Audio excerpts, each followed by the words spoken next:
It's harvest season for 35-year-old Abdulmumuni Bawa, a commercial yam farmer in Karo, a suburban town in Nigeria's capital, Abuja.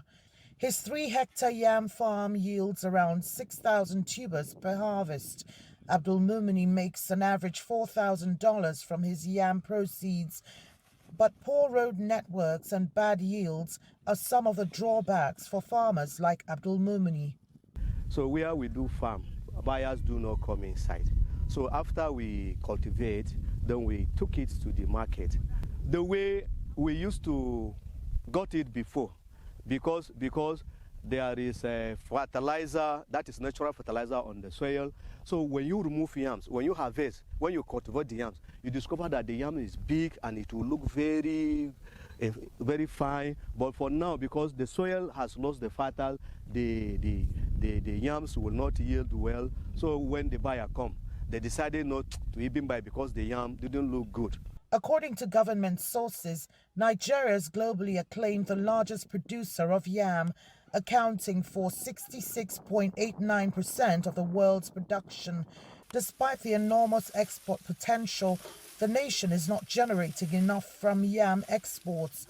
Experts say the nation is missing out on the wealth due to factors like unfavorable government policies and low quality. This is caused by several reasons. For example, there is a policy and legislation passed into law in 1999 that prohibits the export of yam and cassava in Nigeria. And as I speak to you, that legislation is still active. It hasn't been repealed since it was passed into law.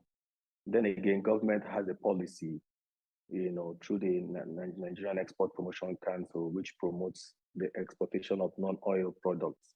At the time during the previous administration, where Nigeria attempted exporting yam, I think, to the UK, and most of the yams couldn't make it through into the country of destination, and most of them were returned because of poor storage and poor quality.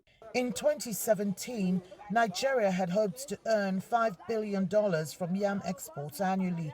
That ambitious plan hasn't yielded much in the last 5 years, with the global yam market projected to grow annually by 3.5% between 2020 and 2025. Nigeria is now looking to tighten all loose ends and leverage the market. Hopefully, the outcome of the forum will be to see improved legislation around yam exports.